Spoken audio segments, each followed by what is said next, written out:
Hi, everybody. You're listening to Yaron Brook Show.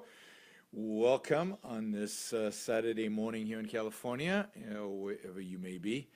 Um, wow, what a news a week of news. It just doesn't stop. It just doesn't stop. Somebody asked me this week whether I thought I could do a daily show, 2 hours every day, of the Yaron Brook Show. And a week like this week, that would be easy. Like there's something to talk about every single day. Although I made a decision a few days ago to try to stay away from politics this show and try to do something more philosophical.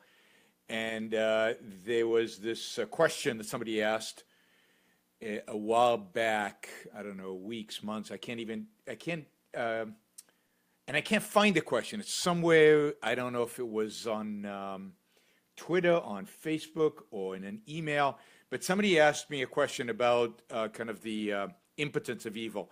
And what did Ayn Rand really mean by the impotence of evil? And if evil's impotent, why the hell is it doing so well these days? So I thought that would make a good show, although I have to say it's not a topic I'm an expert on, but I thought it would be a good show to kind of talk through and take questions and discuss. But then, the Republicans yesterday kind of bailed on the whole Obamacare thing, so I have to say something about that, right? So we're going to talk about that.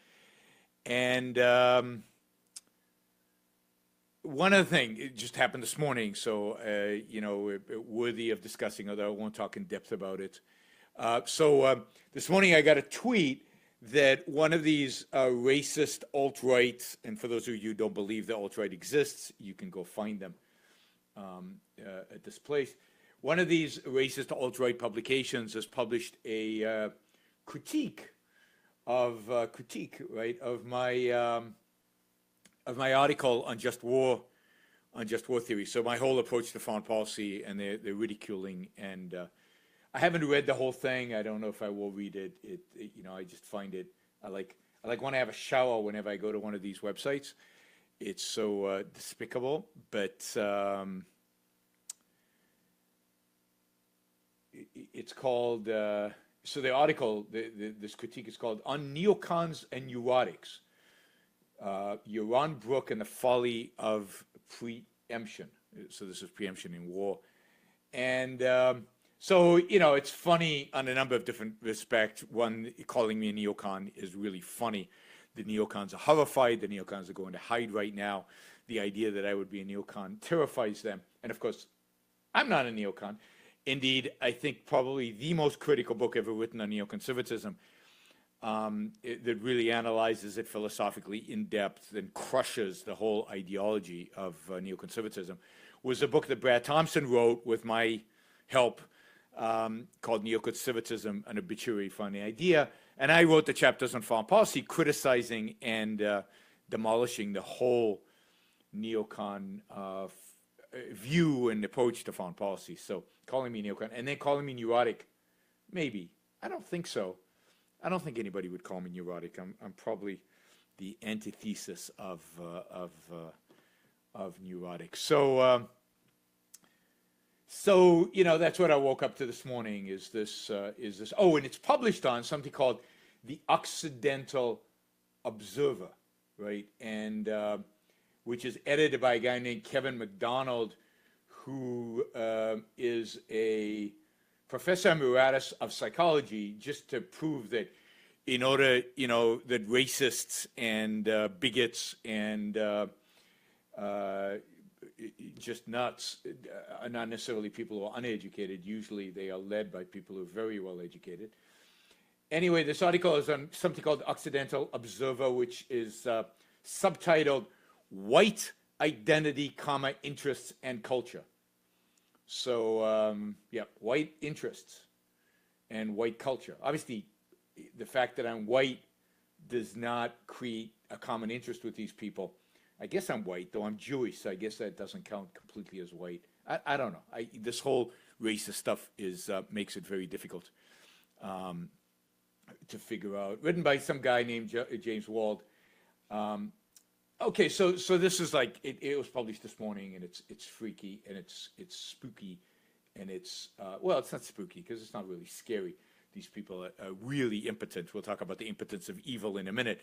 These people are clearly, certainly on the side of impotence. Although again, they are being successful these days. But it did remind me that the topic I actually wanted to talk about today was actually foreign policy, and I was going to do a whole discussion of the title that I was chosen for today was Islam. What should we do about it? But I have decided to postpone that, and I was going to talk about the whole question of Israel and the whole question of immigration into Israel, which everybody goes after me about all the time. Well, not everybody, some people.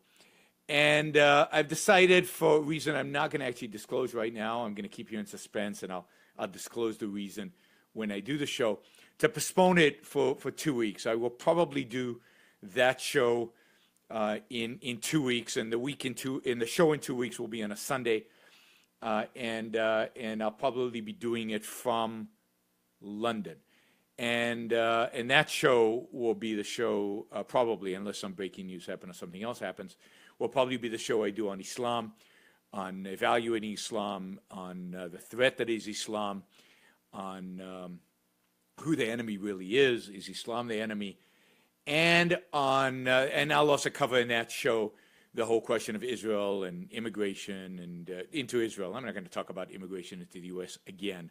I've done that too many times already, although I'm always open to questions about that.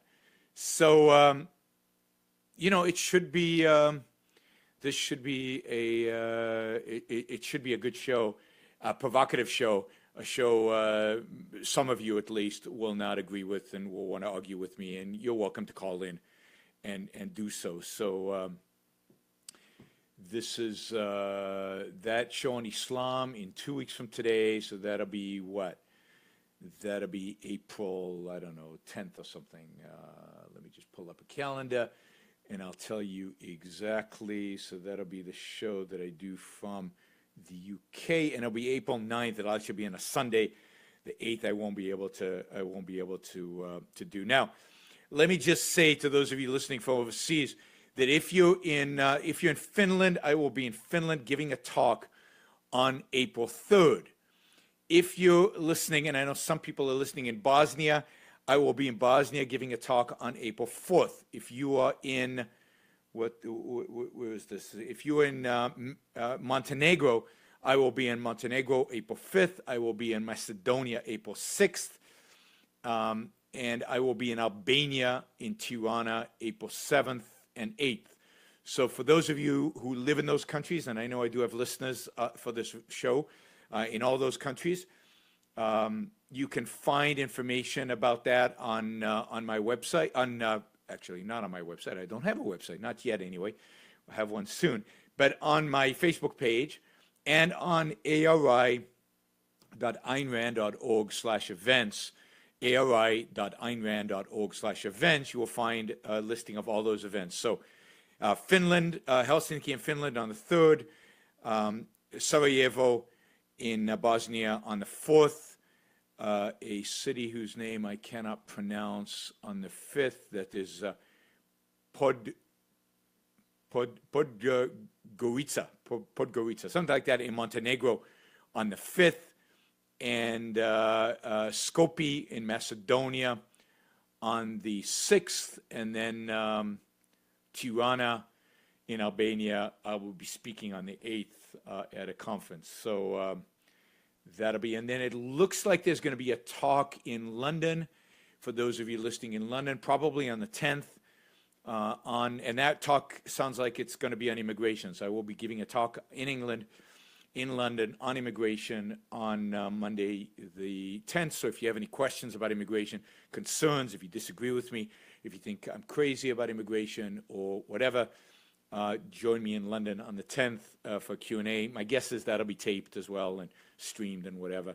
So there'll be plenty of opportunities to listen. But most of those talks,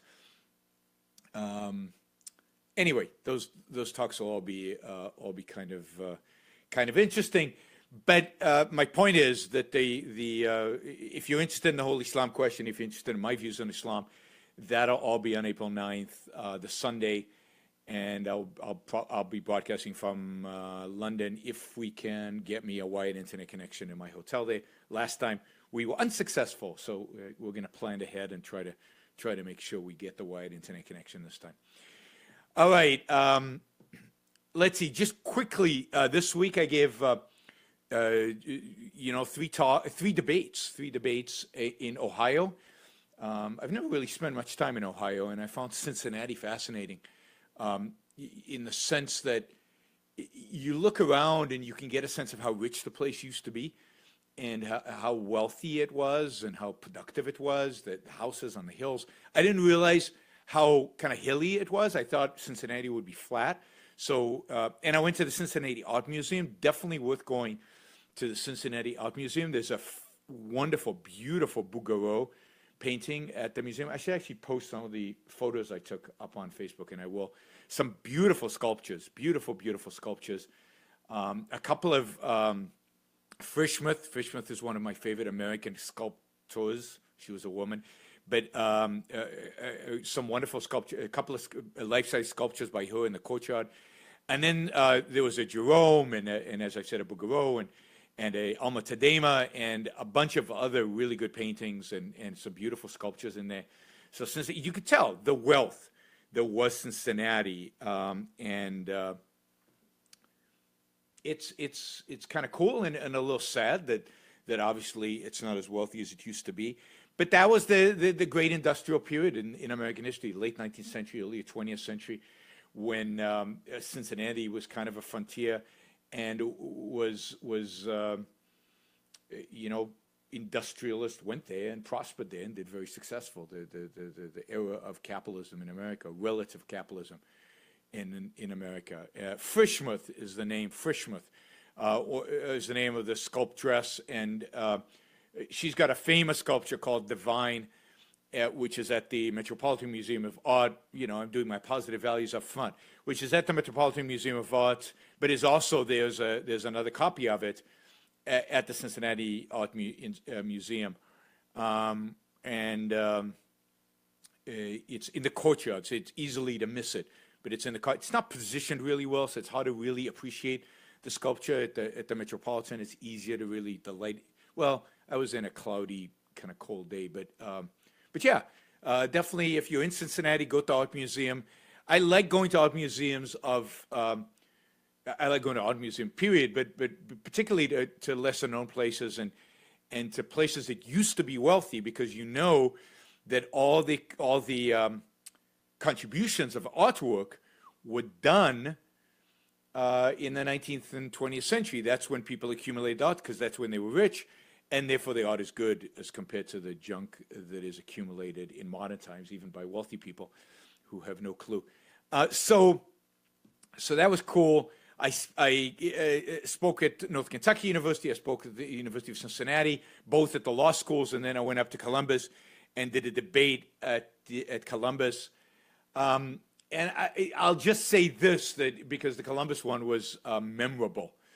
The debate at Columbus was memorable. And the debate in Columbus was memorable because of the nuts I actually landed up debating. I mean, they actually had me debating a socialist. I mean, a committed socialist. And wow.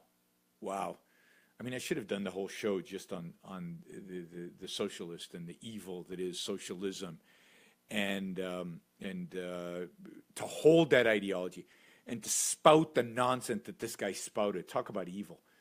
Oh my God, it was just horrific. So, not something I would typically do. And the guy was young, and it just was all messed up. It's not something I would typically do. Is debate a young socialist. He's head of the Socialist Union in Columbus. All right. Big thing in the news this week was the fact that Obamacare did not even come to, the repeal of Obamacare, or the Obamacare light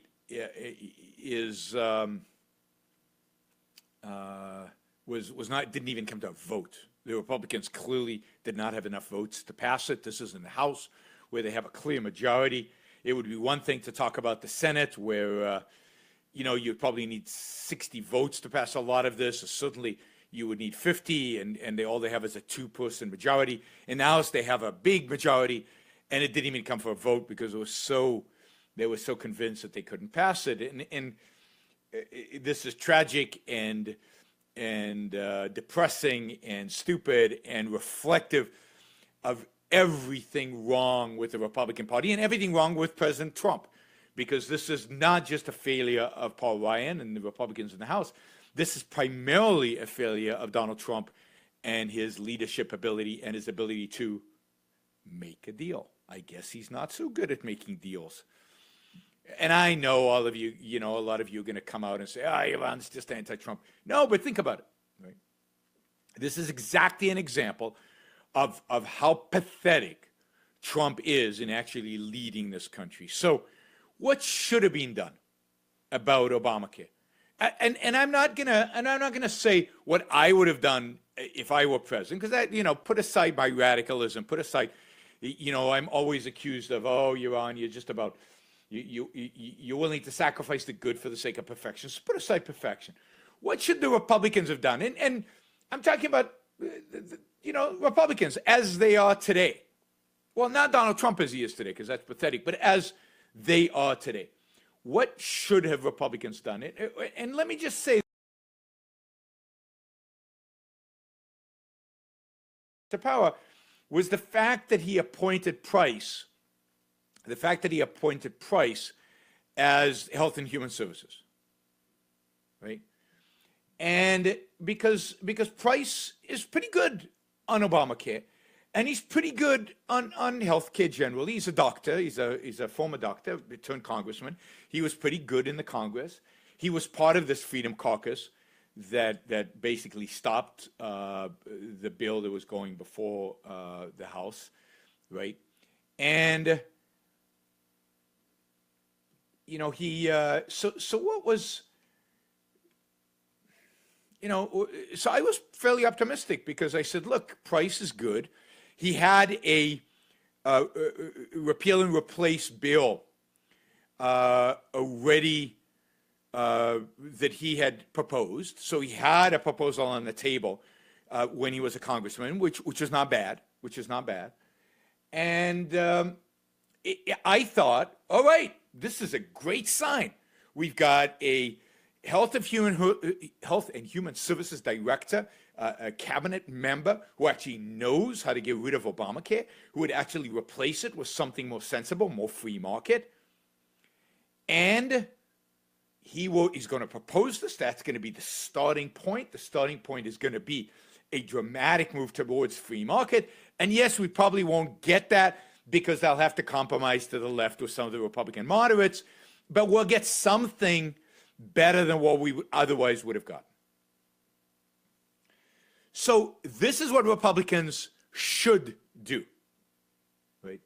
This is strategically, if you were going to make a deal, right? Donald Trump claims he knows how to make a deal. You start with your morally, economically strongest position, i.e., you start with free market health care. We want to repeal Obamacare, and we want to institute in the United States free market health care, or more free market health care, because we know that it's not enough just to repeal Obamacare. There's still many, many, many problems in American health care. So we're going to combine the repealing of Obamacare with things like taking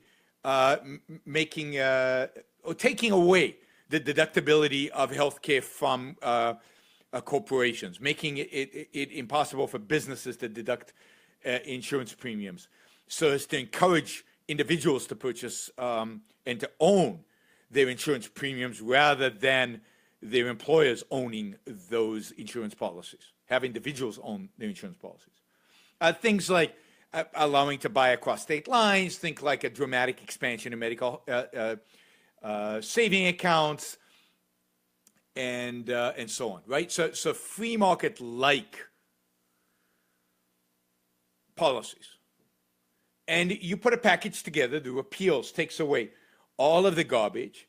You add to that these pro-free market components, And you add to that because I guess you know, and then you start with that, and you put that in front of Congress, and you go to Paul Ryan and you say, you've got to start with the most radical proposal, and that's how you do deals, right? And then you've got to compromise to make a deal. You've got to compromise with some of your members in order to pass it through the House, and certainly to get it through the Senate. You're going to have to give them something.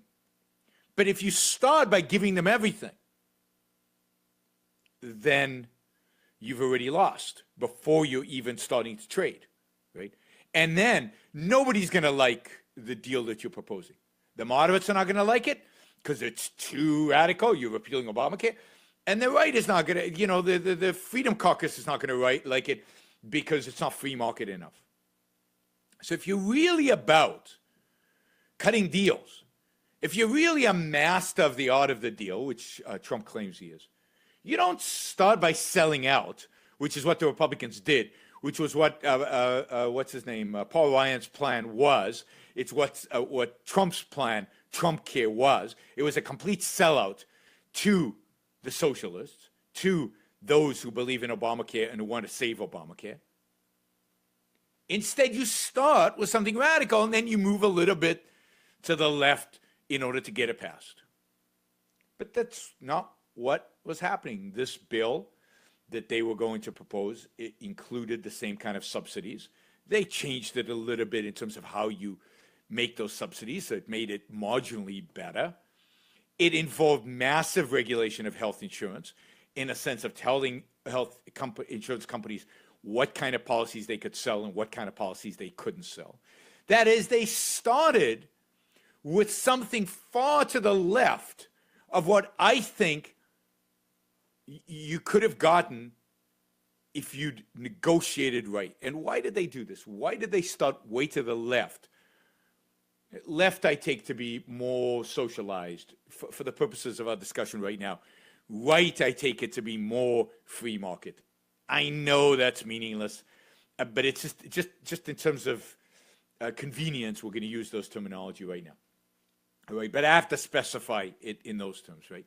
So they started way on the left, alienating the free market guys, or the relative free market guys. And then when they tried to move to the right, they landed up alienating the moderates. So what happened on Thursday and Friday is they knew they didn't have the votes, so they gave a little bit to the Freedom Caucus. They shrunk a little bit the regulations on insurance companies. So some people in the Freedom Caucus said, okay, we'll vote for this. But then they lost a bunch of moderates.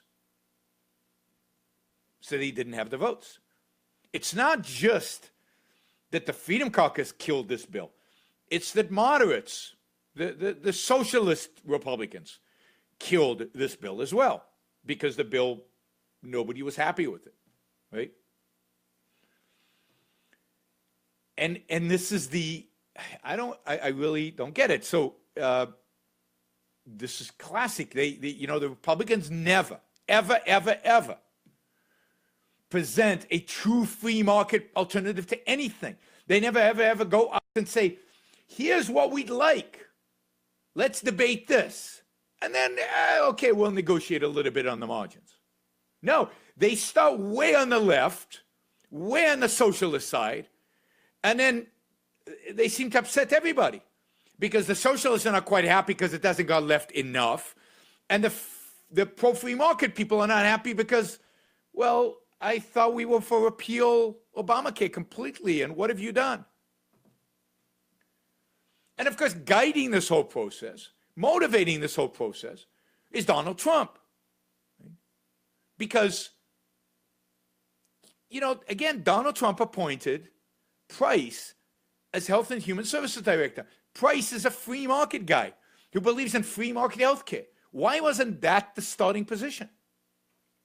But Price was made irrelevant, and instead they went way to the left, and then Paul Ryan and, I don't know, I guess, and Price put together this, you know, socialist compromise over Obamacare, which did not repeal anything, and which, you know, probably would have led to the same thing Obamacare is going to lead to. We'll get to what Obamacare is going to lead to and to Donald Trump's tweet about it in a minute. But what Obamacare was always intended to do,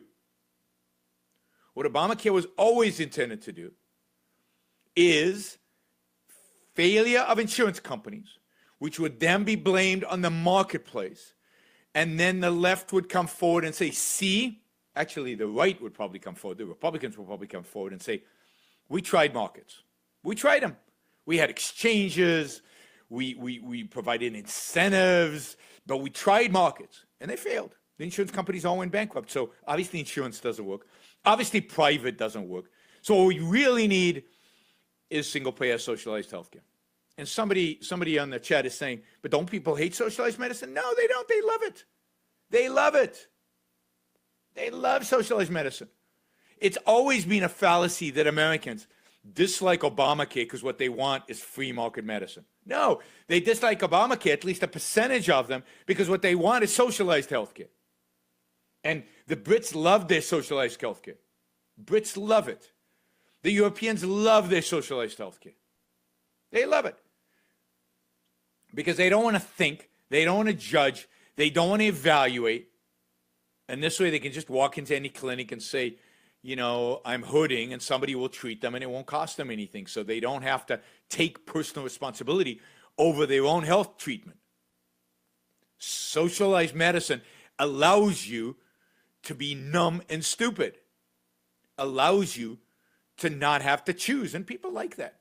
People like not having to choose. Choosing takes effort. Choosing takes focus. Now, granted, some people are just ignorant. A lot of people are ignorant on how lousy the healthcare is and what it actually means, right? But, you know, so some people are ignorant, but most people know. Most people just don't want to think about it. And we'll get to evil in a second. But immorality primarily constitutes of people saying, I don't want to think about it. I'm not going to look over there. I'm not interested. You know, it's too much effort to actually engage in morality. It's important. I know it's important to some extent, but it's too much effort to actually think over there. Right? So I'm just going to ignore it. Yeah, somebody wrote on the side, I don't want the burden of planning for my future. Right? So everybody loves socialized medicine, particularly when they have it. Americans claim they don't want it, but no American that I know of is advocating for the the elimination of Medicare. Well, I shouldn't say no American that I know, a few Americans who are at the Ayn Rand Institute. But, you know, let's do away with Medicare because that's socialized medicine. Nobody says that. Partially because we don't fund it like we do, socialized medicine because, you know, we're stealing massive quantities of wealth from people in order to fund Medicare. So where were we? How did we get to this, right? So Obamacare, right? They didn't do away with it because they're absolute unbelievable cowards, unbelievable moral cowards. And this is Trump, Price, the Republicans. Unbelievable. They had an opportunity. They had an historic opportunity. They had a once-in-a-lifetime, once-in-a-decade opportunity. They could have stood up. The American people voted for them to eradicate, to eliminate, to abolish Obamacare. And they couldn't do it. They couldn't muster the courage. They couldn't muster the energy. They couldn't muster the backbone, the balls, whatever you want to call it, to actually go out there and say no to Obamacare and actually eviscerate it and offer some alternative that would actually lower the cost of health care and solve people's problems. At least offer it. And then if you're defeated, compromise. But if you start by compromising, you're finished. You're finished. You're finished. Ayn Rand talked about how when you compromise on principle, which is what they're doing, evil wins. The bad guys win every single time. And that's exactly what happened with this bill. All right, we're going to get to what Trump's response has been to this, which I find even scarier. The scariest thing I find about the whole episode, and the reason I wanted to do the show ultimately, was Trump's response to the failure of the bill to pass. My God. All right. So we're going to get to that, but we've got a couple of callers. So we're going to take a couple of questions. Hi, you're on the Yaron Brook Show. Who's this? Hi, Yaron. This is Mark from Michigan. Hey, Mark. How's it going? It's going all right, and I love your show. I listen to every episode, but I think you are really off base as to why Ryan presented this bill the way he did. Ryan and Price working together. All right. And what they've said is that they can't repeal Obamacare in the Senate because it was passed with 60 votes, and none of the Democrats. By the way, it was not passed with 60 votes. It was passed with 50-something votes. They couldn't get 60 votes. But they did some sneaky procedural thing to get it passed. If you remember, it was just before that election in Massachusetts that flipped their majority in the Senate. But anyway, you're basically right. Yeah, so they couldn't get it in the Senate. So what do you do? So they're trying to get it. They're trying to get it through this budget process through reconciliation. Yeah, that's right. So they were trying to pass the best bill they could that passes this test of reconciliation, where they're allowed to cut things from the budget, but they're not allowed to get rid of regulations that don't have budgetary implications. Right, and they said this. That's why it wasn't as extreme as you and I would want. Yes, but the fact is that the Freedom Caucus, which is very aware of everything you just said, kept saying you could do a lot better than this. This is even with reconciliation. This is not, and this is the thing that Paul Ryan never did, and that what's his name, Trump certainly never did. This is what I think they should have done. You come out with your ideal bill, with reconciliation as one portion of it, and then another segment, and you wrap the whole thing around and you present it to the American people as this is what we want. And I saw Ryan's press conference, and he did a little bit of that, but again, he cowered because he kept saying that all this other stuff they're not going to dismantle. For example, they weren't going to dismantle the regulations on insurance companies, even in the secondary bill that needed 60 votes. They didn't even present that, really, right? You got to present the whole thing.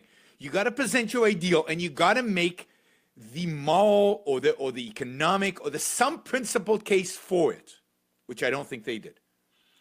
Then you go back and you present it to your colleagues, and you might even pass it in the House and let it fail in the Senate.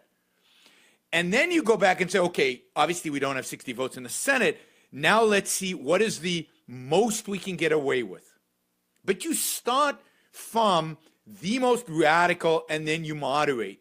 They didn't. They really didn't. If you look at this bill, it is, and this is why the Freedom Caucus voted against it. I mean, they're completely aware of the problems of reconciliation, what you can and cannot do, and yet they thought this was a weak bill. I mean, they're not idiots politically. Okay. They know. So what I actually think they kind of are idiots politically, and you've noticed this a bit too, where a lot of these conservative websites get really hyperbolic and they overpromise what can be done legislatively because they're more interested in just keeping the outrage machine on than getting bills passed. And I think the Freedom Caucus just agrees with those fringe websites, and they don't care about getting an Obamacare replacement passed. Yeah, no, I don't think that's Paul Ryan. I think Paul Ryan is right procedurally. If you look at somebody like Justin Amash or some of these or even Rand Paul, I don't think that's true. I think they understood that what was going to pass was a complete sellout. That what was going to pass was actually going to keep Obamacare in place, and that it wasn't going to dismantle enough of Obamacare to make a difference, and that this ultimately was going to lead to an even worse outcome than keeping Obamacare because they would own it. They would own it. So it could be, right? I'm not at all convinced. And the fact is that, what's his name? That Paul Ryan was making compromises with the Freedom Caucus as late as Thursday night, right? They reduced some of the regulatory burden. They found a way somehow to do that within this bill, to reduce the regulatory burden on insurance companies, which they claimed originally was impossible to do because of reconciliation. Somehow they found a way to do that. Why not, again, I repeat, you start with your most aggressive plan possible and let let it fail in the Senate, and then use that to then start moving to the left as little as possible. I don't think this was the most aggressive plan they could have passed. I think this was a weak plan. And if it would have passed, I think it would have been a disaster, because then you would have had Obamacare light, which would have failed, and the Republicans would have been blamed on its failure. This way, at least the Democrats will be blamed for the failure, which is what Trump is touting, but we'll see what Trump's solution to that is in a minute. Right? So I don't agree. I think try to make a deal with the Democrats. What's that? He's going to make a deal with the Democrats, and he's going to pass something to the left of what we just failed to pass. I agree. That's what he is going to do. This is why he's a pathetic president. Yes, he's going to make a deal with the Democrats. He's going to give a single payer under the guise of some compromise deal that solves all our problem. He's going to cut a deal with the left. But you see, that would have happened anyway, because what they were proposing, what Republicans were proposing, was going to fail as well. So either way was screwed, whether it would have passed or whether it was not. But the whole way of approaching it has put the Republicans on the defensive instead of the offensive. If they had started with free market healthcare, here's everything we want. Here's the whole menu of everything we want. We know it won't pass the Senate, but here's the plan. Look at this plan. CBO, go score this plan, right? Not that anybody should pay any attention to anything the CBO scores. But here's the plan, right? And then we'll chip away to the left of it in order to bring on some moderates so we can pass this. But that's not what they did. They started with a moderate plan, and then they did some compromises with the right. Anyway. All right. Yeah, thanks. But I understand what you're saying. I agree with you on this, that they're in a complicated situation. Paul Ryan's in a complicated situation because he can't get what he wants. And he certainly can't get what he wants in the Senate. He probably can't even get it in the House. Right? He certainly can't get it in the Senate. So that I think the failure was to start with something that could pass the Senate. That was the mistake. You have to start way to the right in terms of free markets of the Senate and let it fail and then compromise to the left, because once you start with something that'll pass the Senate, you've already given everything up and you're not in a good bargaining position. This goes to the heart of the art of the deal. The art of the deal is, the real art of the deal, I don't know about Trump's art of the deal, is to start with your ideal and to name your ideal. And this is what Republicans never, ever do, and this is why they fail, and this is why we always get movement to the left. You start with your ideal, and you name the ideal, and you name the principle on which the ideal is based. Free market healthcare, let's say. Free markets are better at delivering healthcare than our market than is the government, and we want to move significantly towards that. And and then what? And then you've set that as your standard. And now you've got room to move. Yeah, you're going to move to the left. There's no option but to move to the left. But you've set the terms of the debate as being free market healthcare. We want to get as much of that as possible. And they never did that. They never, ever did that.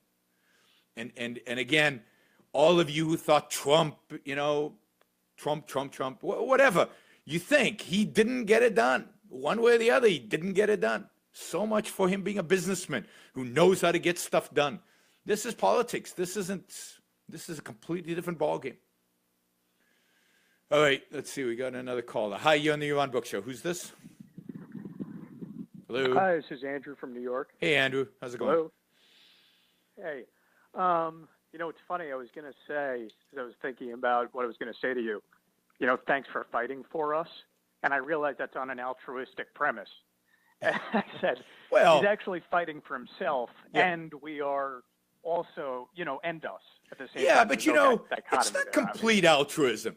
It's not complete, because I like you guys, right? Now, most of you. I don't like all of you, but most of you, I like, and I'm fighting for myself. There's no question, but partially, I'm fighting because I like you, and I realize, and I want you as well as myself to have a better life.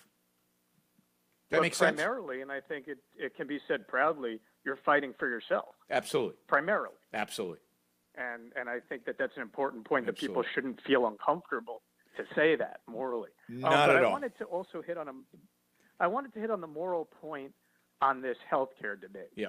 And I think it's really interesting because you use the term cowardly to describe the Republicans, and I've heard this in objectivist circles, and something strikes me as off to it. Like, I think there's definitely truth in it, but at the same time, you and Ayn Rand obviously have covered this 1,000 times, that what needs to be changed is the morality. And what we're seeing as manifestations in the Republican politicians, or I'm forming a unit with like John Roberts upholding, Obamacare, that they are acting in accordance with their morality. They think that they may not recognize this or not, but they are acting as heroes according to the morality that they believe in. This is a subconscious probably process but they see themselves as heroes internally, which is why they're always going to side with altruism at the end of the day, rather than the Constitution or free market economics. They believe in those things on some level, but they don't see them as part of a spiritual existence. And we know that the spiritual existence is the most animating factor for man and who has a mind, which is the most powerful part of us. So they are always going to act for what they believe is spiritual salvation. Yep. And on their premise, being altruistic and being cowards is actually heroic. Yeah, I know. In a weird way. I agree with you completely. I mean, at the end of the day, I don't think it's heroic because to be heroic, you have to have an explicit goal and you have to overcome real obstacles. So it's not heroic, but it's consistent with their deeply held moral beliefs. But this is the problem, and you've identified it, right? The problem is that they are this mixed bag, right? There's something in them, and this is what separates them from some Democrats. And I'm talking about the better people among Republicans. Not all of them are like this. The better people. They love the Constitution. They love the Founding Fathers. Some of them, to some extent, love free markets. They get a sense that this is a beautiful thing and a great thing. And they've even read Ayn Rand, some of them, like Paul Ryan. And they love the vision of Atlas Shrugged. And they love the vision that she projects in some of her writing of what a free economy or free world looks like. But you're right, they're not committed spiritually, they're not committed philosophically, they're not committed morally to that vision. They're committed morally to a vision of altruism. So they're constantly... So, Yaron, would you say that the cowardly, to call them cowardly, that you're saying it in the sense that given what they know, given that they know about the wonders of the free market, they have a responsibility to revisit their moral code and overturn it? Is that the cowardly? Yes, the cowardliness. Okay. It's not just that they don't overturn it. It's they never question it. I mean, I'm not inside their head, so I don't know. But at least it doesn't look like they ever actually question the contradiction that they're living in. And that's cowardly. And I think it is cowardly. And I know religious people who I say to them, you're so radical in your beliefs in free markets. You're so radical even in your beliefs about politics. Why are you completely conventional when it comes to morality and even epistemology and metaphysics? Why are you so conventional when it comes to these basic ideas? Take this radicalism, take this idea about free markets and all of that, and start questioning your more basic notions. And if they're honest, they go, yeah, I see what you're saying, Yaron, but I can't do it, right? Yeah. And if they're dishonest, they say, oh no, this is all consistent, this is all the same thing. And I think, but that's a cowardly response. That's because what happens when they go deep into their psyche to address their morality or anything like that is they discover something. It creates a lot of discomfort for them. Yes, and then they turn away from it. And they go with it. Exactly. They feel the discomfort and they just automatically go away from it instead of saying, is there another way to alleviate this discomfort? Yes. Yes. And some of them become socialists as a consequence, I fear. And but they're less cowardly in that sense. Okay, at least they've made consistent their whole ideology. It's the people who live with this split ideology. They hold on to the altruism and to a large extent their collectivism. And they still want to be individualists and pro-free market. And when they see them clash like they do explicitly with Obamacare, they won't question the fundamentals. And that, to me, is ultimately where the cowardness is. And, it's sad because we're all the victims of that. Yeah. I got to say, Yaron, just as a point, as an Ayn Rand fan, and I'm sure, obviously thousands of people feel the same way as I do, but just to really promote that, one of the huge positive aspects for me was, she connected economics with sex. Yes. She made integrations of mind and matter that were just incredible. Yes. And to see yourself as a spiritual being in a real sense, based on reality, is so powerful. It's such a powerful experience for those of us who have done that. And if other people out in the culture could understand that there's a real spirituality to life, it would be so powerful. And I know it's a very hard thing to communicate to people who haven't experienced it. No, absolutely. And I think that, and you hit on a really important point, is that what she does, and this is a genius as a philosopher, is her ability to integrate all these ideas, concepts. I mean, everything in objectivism is integrated. Economics to sex, to healthcare, to, just across everything. And, you reminded me, because I was just looking at, where is it? Here it is. There's a course by Leonard Peikoff that addresses exactly this issue of the importance of integration, of unity, and the spiritual consequence of having that kind of integrated view of life, and its impact on your morality, on how you live your life. And it's called Knowledge as a Unity. Well, that's lesson 1. Where's the course? The course is called something else. Let me just find it. Oh man, I can't believe. Yeah, there's nothing like that experience of kind of unifying mind and body. Yes. And if people could understand that that's a real experience, it's not floating like their spiritual experiences. I mean, there's nothing more powerful than it. No, and it's really the secret ultimately to happiness and to happy life. And so the course is called Unity in Epistemology and Ethics. So I recommend to everybody, go to ARI, the website, go to the campus website, and look for Unity in Epistemology and Ethics by Leonard Peikoff. It's a brilliant course.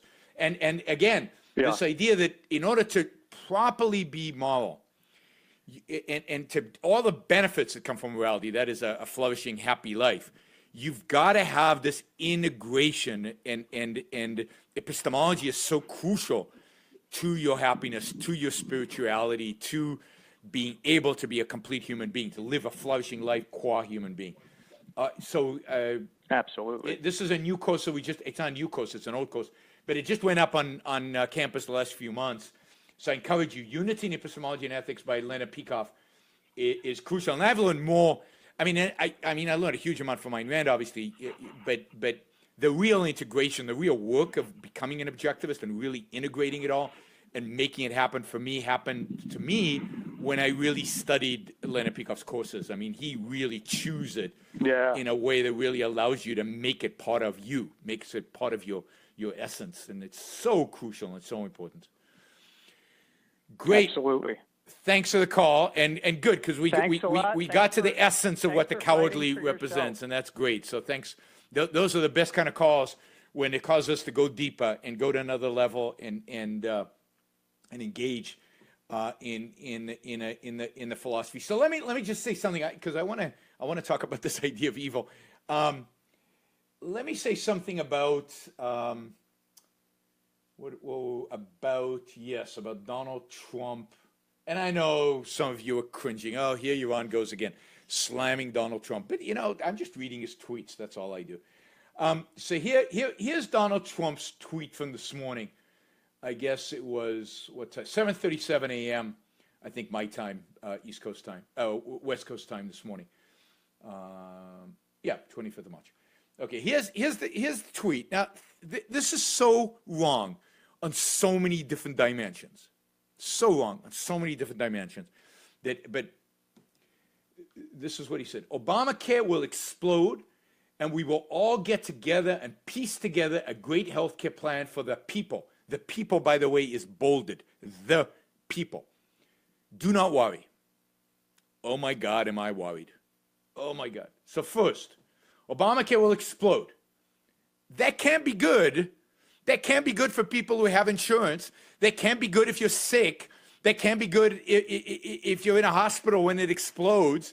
It can't be good if if you want to buy health insurance. There are a million ways in which the fact that it's going to explode is really, really, really bad. I don't want my president gloating about something exploding. And I saw this from Trump. He actually, he called up, I don't have this up, but he called up the Washington Post when it was announced about, and made the announcement to this Washington Post reporter about the deal not coming together and about the vote not taking place. And he basically was saying, look, no big deal. What's really going to happen, this is all the Democrats' fault. No Democrat wanted to vote for this bill, which I think is a good sign. I worry when Democrats want to vote for something that the Republicans are proposing. And he said, it's no big deal, but the Democrats are going to get blamed for it when it all collapses, and it's going to all collapse. And no sympathy for the victims of this collapse, which are all of us. All of us are victims of this collapse. If our health insurance companies are going to go bankrupt, if premiums are going to go through the roof, Trump is okay, but what about all of us? So no sense of, this is really bad. We need to do everything in our power for the people to prevent collapse, to prevent this from becoming a catastrophe and a disaster. No, this is fine. It's going to collapse. No big deal. And by the way, when it does collapse, I, Donald Trump, are going to swoop in and bring in the Democrats, and we're all going to get together, and we are going to put a great healthcare plan for the people. In bold. No, in bold, in all caps. Now, this is scary. Because what deal are you going to come with the Democrats? For the people. The Democrats are going to sign on and the Republicans are going to sign on for. I mean, it's going to be socialized medicine, some form of socialized medicine. It's going to be worse than Obamacare. It's going to be worse than Obamacare. This is where he is heading. And this is what he's always been about, right? Remember, Donald Trump was for universal health care. Donald Trump was, in his history, for single payer. This is beautiful for him because the Republicans failed on the free market side. Obamacare is going to fail on whatever elements of free market is still left. And Donald Trump is going to swoop in and give the Democrats what they've always wanted. That's where we're heading. That's what this tweet suggests. Now, it could be still sabotaged, and we could still, but I don't get all of you out there who support Donald Trump. You explain this to me. Explain why this is a good thing. Explain why this is the president that you so passionately voted for. I'm not talking about those of you who voted for him because the alternative was worse. But because those of you who voted for him because you really believed in him, I mean, this is pathetic. This is pathetic. This is scary, dangerous stuff. All right. I'm going to take a quick break. And when I come back, we're going to talk about evil. And, talk a little bit about what it is and its impotence and so on. I don't know how much we can get into it, but we'll talk about it a little bit. I encourage your calls. If you have any questions about evil, let's put healthcare aside. There's nothing we can do about that. But let's try to understand this concept better. And, if you're next to a computer, pull up the Ayn Rand lexicon and look at what Ayn Rand has said about evil. I'll be reading some of that off. But also, it'll be an opportunity for you kind of to just look at it. And if you have any questions, you can call up.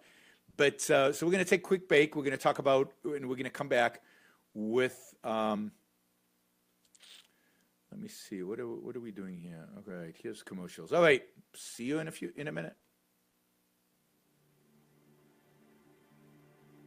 You can see for yourself the day in, day out assault on reason throughout our culture. Collectivism, socialism, and an ineffective foreign policy are the direct result of the bad philosophy that all too many people, including our leaders, currently hold. The only antidote to bad ideas is better ideas. The only way to reverse the irrational philosophy we see everywhere is to fight for the right philosophy. That's Ayn Rand's philosophy, Objectivism, which proudly upholds reason, self-interest, and capitalism. ARI fights every day in defense of your values. We proudly uphold rationality, productiveness, and freedom. But we cannot do it alone. Join us in this critical fight. Support ARI today. Visit www.aynrand.org/support to learn more. That's www.aynrand.org/support. Thank you.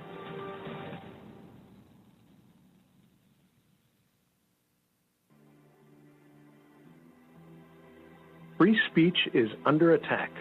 Islamic totalitarians repeatedly threaten and kill those who offend them, while our leaders appease the attackers and blame the victims. College students seek trigger warnings and safe spaces to protect them from controversial ideas. The government harasses Tea Party groups for their political speech, and it investigates oil companies and advocacy groups for dissenting from climate change orthodoxy. Why is this happening? What can be done? Find answers in ARI's new book, Defending Free Speech, by me, Steve Simpson. Order it today on Amazon.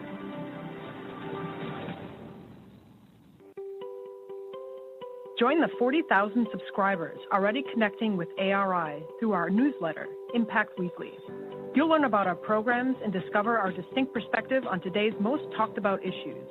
Whether you're a student interested in getting updates on ARI's essay contest, an Ayn Rand fan looking for ARI events in your area, or if you're simply looking to learn more about ARI's activities around the country and what we're doing to advance freedom, Impact Weekly is your go-to source for these and other timely updates. Visit aynrand.org/sign-up today. 15 years after September 11th, Islamic totalitarianism is undefeated and on the march from Paris and San Bernardino to Brussels and Orlando. Our military strength is unmatched, and yet Islamic totalitarianism is still a menace. Why? ARI's new book, Failing to Confront Islamic Totalitarianism, from George W. Bush to Barack Obama and beyond, addresses this very question and the fundamental problem at its core. The book, a collection of essays from ARI experts Onkar Ghate and me, Ilan Journo, highlights the irrational philosophic ideas that permeate and subvert American foreign policy. While the United States is indeed a military superpower, it lacks the moral certainty needed to defend itself and its ideals, and our political intellectual leaders evade the true nature of Islamic totalitarianism. After 9/11, ARI predicted that the prevailing ideas about morality would undercut our foreign policy, ultimately crippling us. Sadly, those predictions have proven to be correct. We can end the Islamist menace and secure our right to life, liberty, and the pursuit of happiness, easily in fact. But we must adopt the right philosophic ideas to guide the way. Pick up your copy of Failing to Confront Islamic Totalitarianism at Amazon today to learn more about this life or death issue.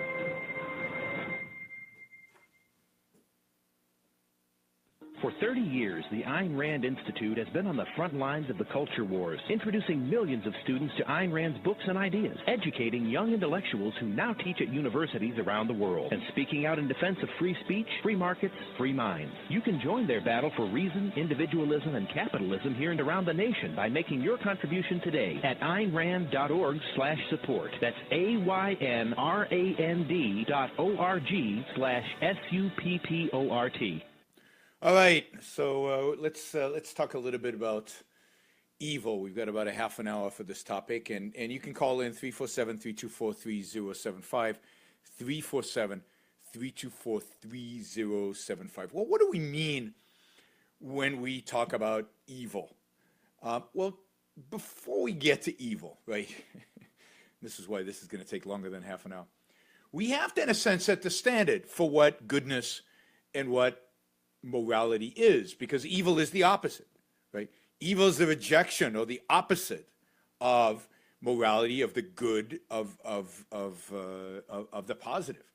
Evil, in a sense, is, if you want, it's got extreme immorality. It's immorality on steroids, right? So we have to understand what immorality is. Now, I've talked a lot on this show about what morality is, right? And we've talked about the requirements and the virtues and values, and we haven't talked much about the flip side of that. The essence for Ayn Rand is of immorality. Now, there's a great quote from the Objectivist Ethics that's is really the first entry in the lexicon that I think sheds a lot of light to the essential characteristic of both immorality and ultimately of evil. Now, but let me just say before I spend too much time on this, this is a tricky topic. It's a hard topic, and it requires a lot of thinking. And because it's hard. It's hard for somebody who is moral. It's hard for somebody who is good to understand immorality, and particularly to understand evil, because it is so foreign to one's own way of thinking and one's own experiences with oneself. Now, so one has to find, one has to really, really think about this and look for examples and try to really integrate this. It's not easy. It's not easy to integrate negatives. It's not easy to understand the motivations of people who are motivated by a negative. Right? Now, many of us have certain psychological weaknesses that we can, when identifying in ourselves, then use that to extrapolate to other people, and can see that, for example, you might have once in a while just a glimpse of envy. You might look at somebody who's got a lot of stuff, once in a while, somebody's successful or somebody's good, and you say, I wish something bad happened to him. And you immediately reject that because you know that's stupid and that's bad, and you don't really believe that. But you get that emotion of, or something bad happens to to somebody, and you go, kind of good because he's too full of himself, but not in the negative full of himself, but he's being successful. You got to find those little things. Well, we'll get to evasion and we'll get to that. So first, I want to make I'm making the claim that this is hard, and a lot of thinking needs to be done about this in order to fully integrate it. I mean, I can talk and you can listen, but to really understand what it is, you've got to integrate it. And here I'll recommend one major source. Obviously, Ayn Rand, the Objectivist Ethics. You should read the Objectivist Ethics. You should integrate the Objectivist Ethics. You should really think about it. Galt's speech has a number of references to the question of evil. And then there are issues like compromise, the anatomy of compromise, where she talks about this. And any discussion of Ayn Rand's on altruism is relevant to this. So you've got to read a lot and really think about this a lot and study it. The other source of really valuable information about this is Leonard Peikoff's course that he gave, which is not available on campus, but is available in the bookstore, on the Ayn Rand Institute bookstore, is Judging Feeling and Not Being Moralistic. Judging Feeling and Not Being Moralistic, where he spends the whole first lecture really discussing various forms of immorality, or various descriptions of immorality, and then spending quite a bit of time on evil and giving some examples and who is evil and who's not evil, and so on. So those are fantastic sources. Also, there's also a short video which I found really useful and helpful by Greg Salamieri, who did a short video for Strive. And the question posed to him was, why did Ayn Rand say that Immanuel Kant was the most evil person in history? And I thought Greg gave a really nice response to that without really delving into the answer to why is Kant the most evil person in history, according to Ayn Rand, but really a much broader discussion, a very good broader discussion on evil, on how to, how to assess evil, and then kind of talk about why Ayn Rand might have thought that, but how you cannot know, you as the listener, you as the person who asked the question, you cannot know that Kant is the evilest person in history without really getting a sense of really what Kant did to philosophy, and something about his life and about his motivations, and about, without reading some Kant, it's very hard, or it's impossible for you to have a first-hand understanding of what Ayn Rand actually said.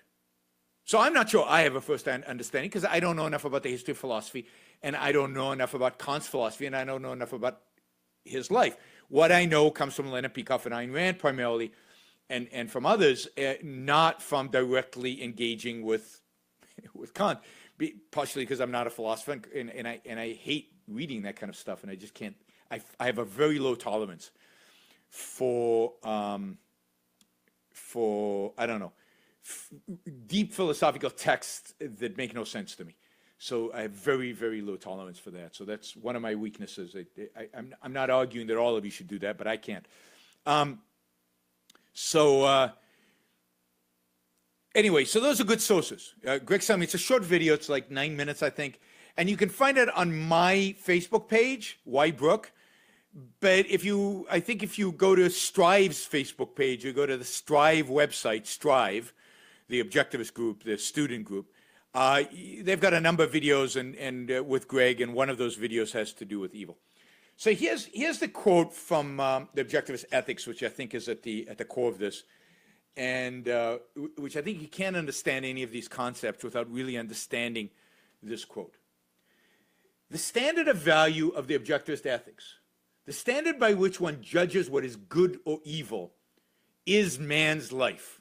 So the standard by which one tells if something's good, the good is that supports life, evil is that harms it. So that wasn't me quoting. So the standard by which one judges what is good or evil is man's life, or that which is required for man's survival qua man. Right? So that is what's required for man's survival qua man. So let's next sentence. Since reason is man's basic means of survival, so reason is man's basic means of survival, that which is proper to life to a rational being is the good. So just not to any being, because man is the rational animal, reason is our basic means of survival. It has to be to a rational being. So that which is good, so that which is proper to the life of a rational being is the good. That which negates it, so that which negates the life of a rational being, opposes or destroys it, is the evil. So negates, opposes, or destroys that which is proper to the life of a rational being is evil, right? Is evil. So, obviously, the destruction of, life, the destruction of life, is evil, right? The destruction of the mind. If human life depends on reason, and something is destructive of the mind, then that is obviously evil. So anything that negates, opposes, or destroys life as a rational being is evil. So that which is good for life of a rational being is good. That which negates it is evil, right? So I've got a question here on the chat. Can you be evil and not know it? Well, you can do evil things and not know it. But you have to ask the question of, do you really not know it? And that depends partially on evil things. Now let's take the flip side of that. Can you do evil things and fully know it? And fully know it. In a sense that you can say to yourself, I am evil. I am here to destroy life to rational beings. And that is my purpose, and that is my function, and this is what I am going to do. Rand's answer to that is no, you cannot know it. Not like that, not fully. Indeed, James Taggart in Atlas Shrugged does evil things. And we'll talk about, and to some extent he knows it, so he is evil. But when he fully recognizes the fact that he's doing evil things for the sake of doing evil things, because he likes doing evil things, because it makes him, it appeases whatever his psychological need is in doing those evil things, he goes crazy, he goes mad. And indeed, Rand would say that to fully recognize one's own evil, to fully recognize that what one is doing is evil, and to recognize that one has the psychological need that is being fulfilled through doing what is evil, that is impossible. That would, because of the nature of the human mind, that would, or the nature of human psychology, that would make you go crazy. And that's what James Taggart does. If you remember the scene where John Galt is being tortured, I hope I'm not giving away too much of the book, so if you haven't read the book, just close your ears for a few seconds.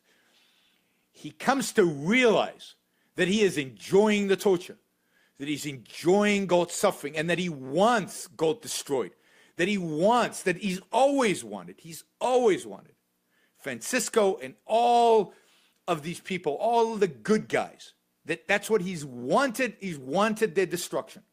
And indeed, what he wants, he comes to realize, is the destruction of life and of all value. He can't hold that, and boom, he goes nuts, right? He goes crazy. Now, Toohey knows it in The Fountainhead, if you've read The Fountainhead. Ellsworth Toohey knows it. And I think I'm right in saying that Ayn Rand viewed Toohey as an impossible character in real life, that nobody could have the full calculated self-awareness that Ellsworth Toohey has. And he's way too, in a sense, efficacious to be a real life character. He is a symbol. Okay, so I think Toohey is indeed impossible, right? Toohey cannot exist, but he is, and there's no, she's right in the fountain, and she's developing her views about morality. She's developing her views about evil. And I think portraying Toohey as the full manifestation of what evil would look like helps her to develop what evil is and come to the realization that Toohey cannot exist, right? So I wonder if when she wrote Toohey, she knew he couldn't exist. My suspicion is that came later, but that I could be wrong. By the time Atlas Shrugged comes around, there is no character like Toohey.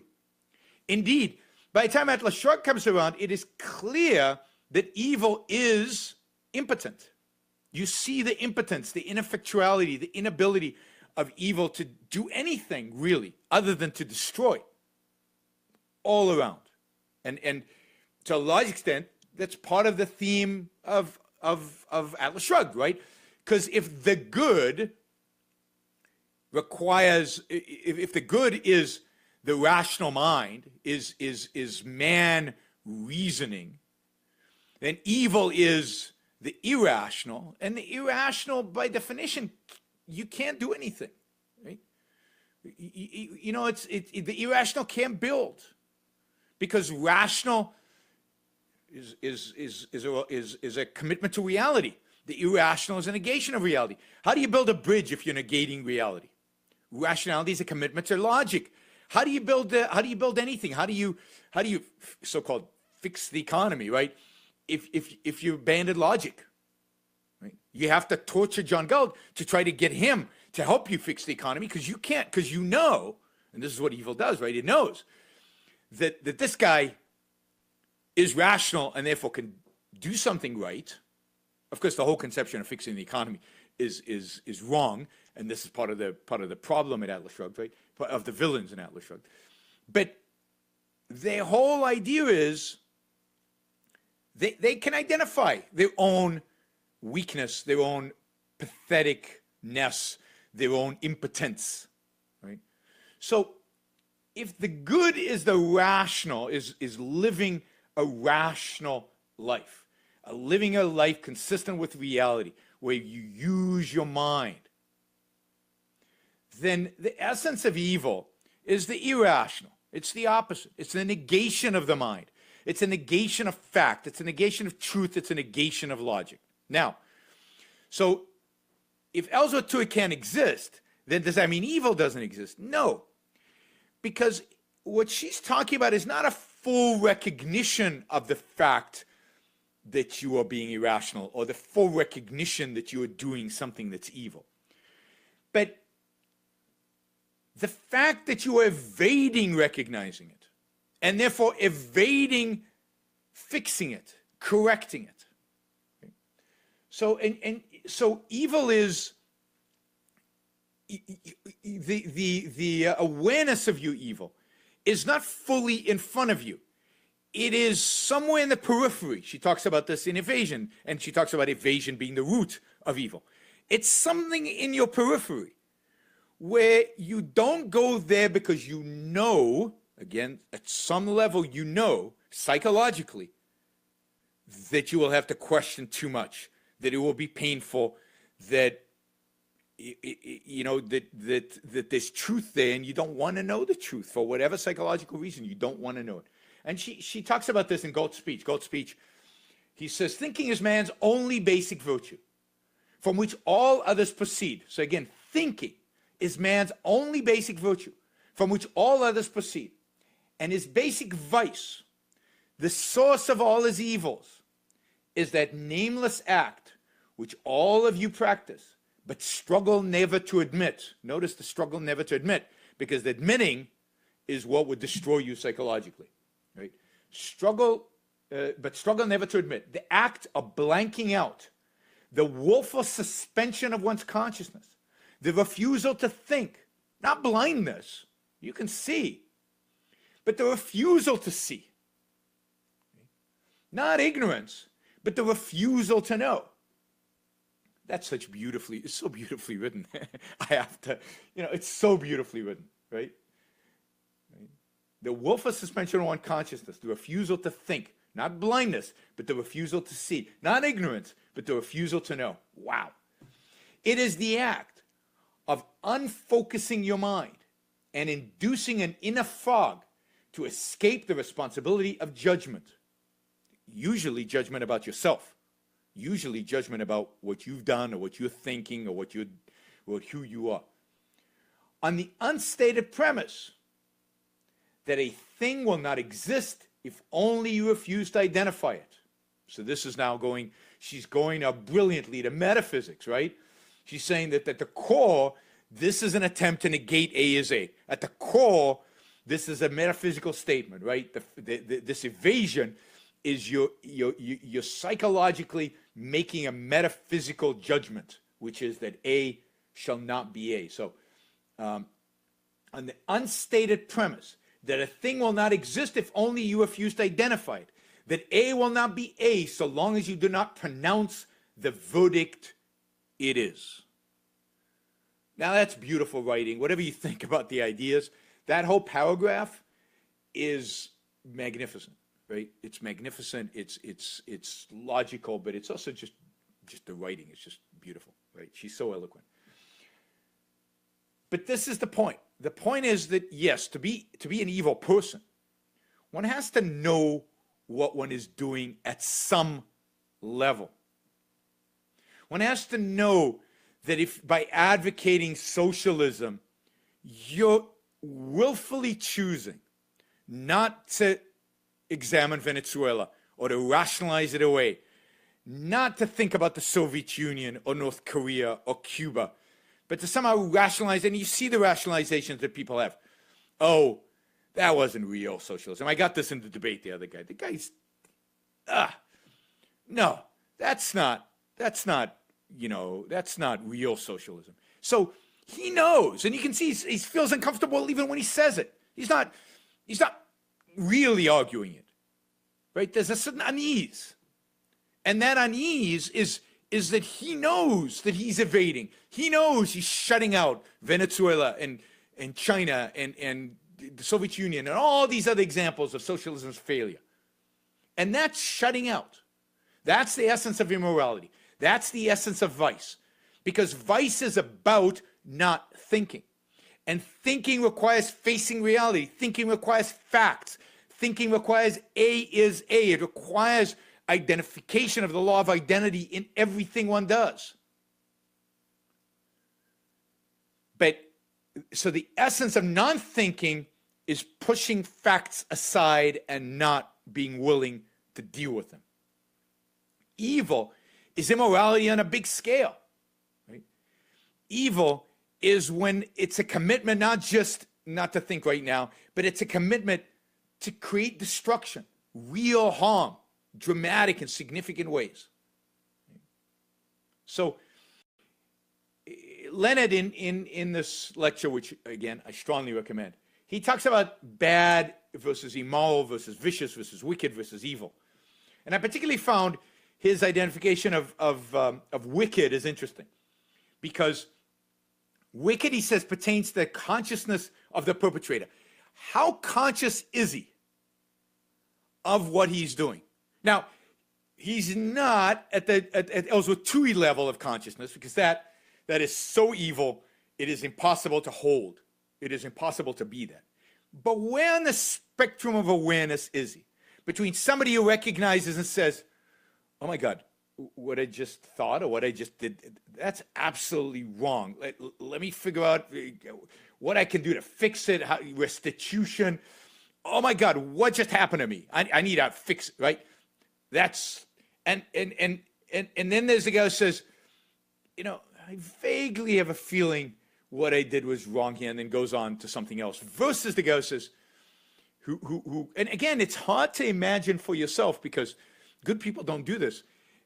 But I'm, you know, what's going on here is I kind of know this is bad. Oh, I'm not going to think about it, right? So and of course, I'm very much simplifying this, and I'm not a psychologist. I don't know how psychologically people hold this, but people have various levels of commitment to the bad things that they are doing, right? So it's impossible to be entirely conscious of one's evil, of one's, you know, immorality, if you will, put aside evil. It's impossible to be completely conscious of one's immorality. But it's possible to have a variety of different levels of knowledge about what one is doing. It's also how much knowledge you have about what you're doing, right? So, for example, I mean, what's his name? Andre in We the Living, right? Andre. I mean, imagine this. In Ayn Rand's view, Andre is morally innocent, even though he's got a lot of blood on his hands. Why? Because he is truly doing, now whether this is in reality possible, but he is truly believes that what he is doing is right and just and moral. And he has never been introduced to an alternative moral theory. He has no knowledge of what an alternative moral theory is. So he doesn't have an awareness of the evil of what he does. And when he gains that awareness, because of how much destruction he's committed in the past, he has to commit suicide. So it's the same as Taggart. Just Taggart comes to realize how evil he is. Andre comes to realize the evil he has done, even though he himself is not evil. But given the evil he has done, given the destruction he has done, he cannot live with himself. So neither Andre nor James Taggart can live with themselves once they come to full realization. But James had plenty of opportunities, evaded them constantly, and is an immoral and, to a large extent, evil character from the beginning to end.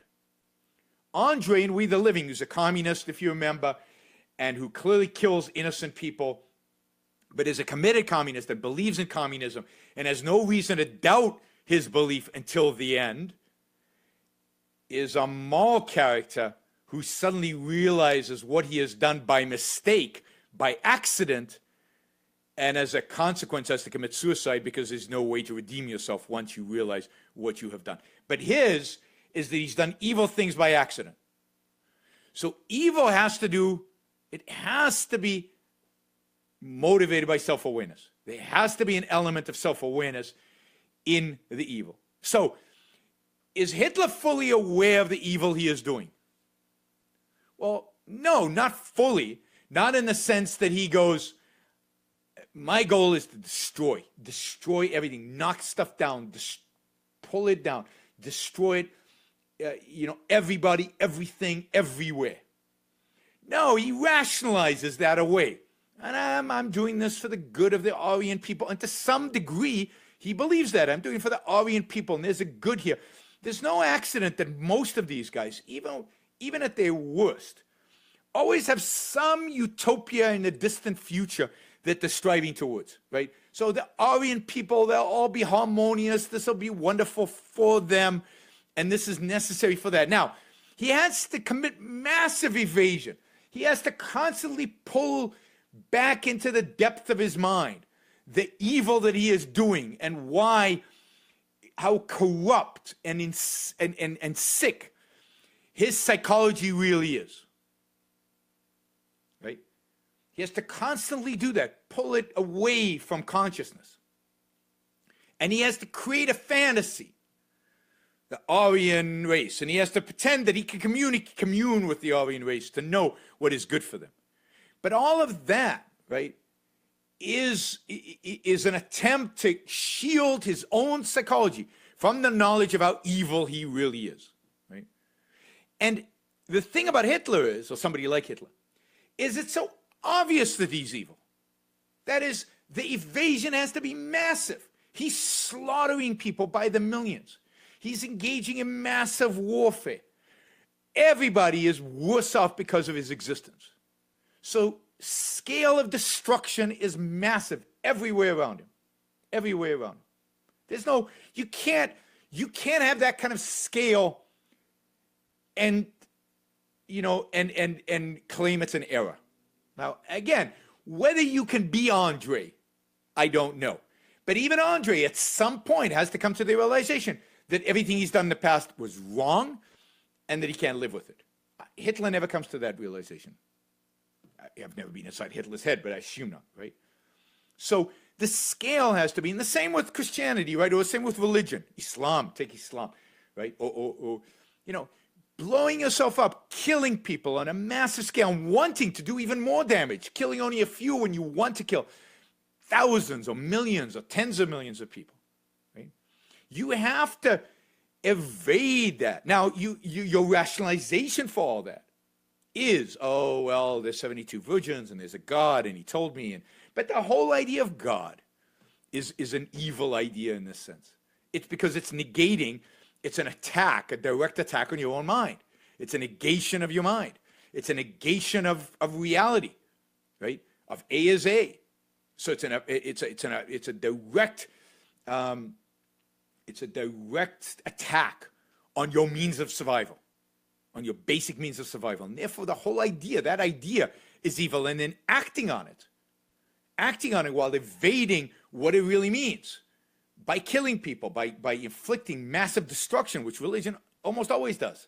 Any religion, when given political power, does this, is again unbelievably evil. And these people build these rationalizations on top of one another, massive rationalizations, in order to avoid actually having to see it. Now, the question is it proper to integrate that very low, very poor self-esteem as a cornerstone of evil action? Yes, I think so. And, I'm being a little hesitant here because, again, this is hard stuff, and I'm not an expert. I'm certainly not an expert on the psychological aspects of this. But yes, I can't imagine somebody with, and this is Andre, right? Andre has real self-esteem. And so he is always trying to figure out what he's doing and why he's doing it. And that's why he discovers the evil of his actions, even though he's not evil as a person, right? You can have actions and the person might not be evil. And therefore has to commit suicide, right? So you see, because he's got self-esteem, so he's active, constantly active. I don't think you can have self-esteem and not discover when you're doing, and continuously evade. I think those are opposite, those clash. So in order to gain self-esteem, you have to be focused on reality. You have to be committed to reason to some extent or another, right? And you have to be willing to challenge your beliefs. And, none of that is a characteristic of really evil people. So they have no self-esteem. They have no self-esteem. And again, they are being driven usually by some psychological need or want or desire, which is completely irrational, right? The desire to destroy. And where that comes from, we'll put aside. We're not going to get into that. But they have a desire to destroy. They have a desire to see suffering. They have a desire for these bad outcomes. And they act on that desire. Now, some people have that desire and don't act on it. So, and by the way, this issue of self-esteem with evil is interesting because our popular culture almost always portrays evil people having high self-esteem. So if you think about the villains in movies and the heroes in movies, the heroes are usually timid, unsure, never get the girl, don't have no confidence with the opposite sex. They're not robust. They don't have self-esteem. And on the other hand, the villains always, they walk into a room and everybody turns to admire them. There was a wonderful movie that I think illustrated this. Awful movie that illustrated this called Heat, years ago by the director called Mann, M-A-N-N. And in Heat, it was Robert De Niro and oh my God. I can't believe I can see his face. The other actor, Al Pacino. Robert De Niro and Al Pacino, thank you. Robert De Niro and Al Pacino, right? And one of them plays the cop. And the cop is divorced, and he's miserable. He's a good cop, right? He's a good cop. He's fighting for truth and justice and good, right? And he's not that confident and just down and everything, right? And then on the flip side, the bad guy, he's got the goals. He's confident. He's got plans. He plans long term. He's rational. He's doing all the stuff. He's been completely in control of the world around him. And that's typical. That's typical, where the reality should be.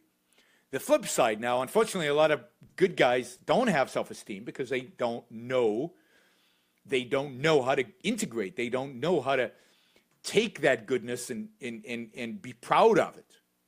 If you denounce pride, as Christianity does, as a lot of morality does, then you basically denounce you make it impossible for people to have real self-esteem. You have to be able to commit yourself to morality, to be good, and to recognize your own goodness in order to have proper self-esteem. And most good people don't do that, and therefore they never get the benefits of self-esteem because they won't recognize themselves as good. They undercut it constantly. Anyway, so that was the beginning of a discussion of evil. Now, we still got the question on the table. Is evil impotent? And I've kind of said it is because it's irrational and therefore it has to be impotent. Then why does it succeed so well? Why does it succeed so well? Right? Just because somebody asked, would you say Donald Trump has delicate self-esteem? Delicate? He has a very low self-esteem. Donald Trump has a very low self-esteem. I would never call it delicate. You can tell that by the response from people who criticize him. He gets all upset and he gets all emotional and he lashes out. Somebody with real self-esteem doesn't care enough about the people attacking him to get upset by their attacks. Right? His attitude is, I know I'm good.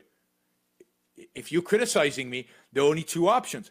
One is that you're right, and then I should thank you because I made a mistake. And two, that you're wrong, and then why do I care? Right? You would never get all upset, and so to a large extent you can see whether somebody has high or low self-esteem by the thickness of their skin. People with thin skins typically have very low self-esteem. Okay, I'm out of town. So next time we will pick up where we left off, and we will ask the question. Of if evil is impotent, why is it still successful? All right, so you're going to hold me to that I won't get distracted by other stuff, that I would actually cover this topic. So why is evil so successful if it is impotent? All right, talk to you next week.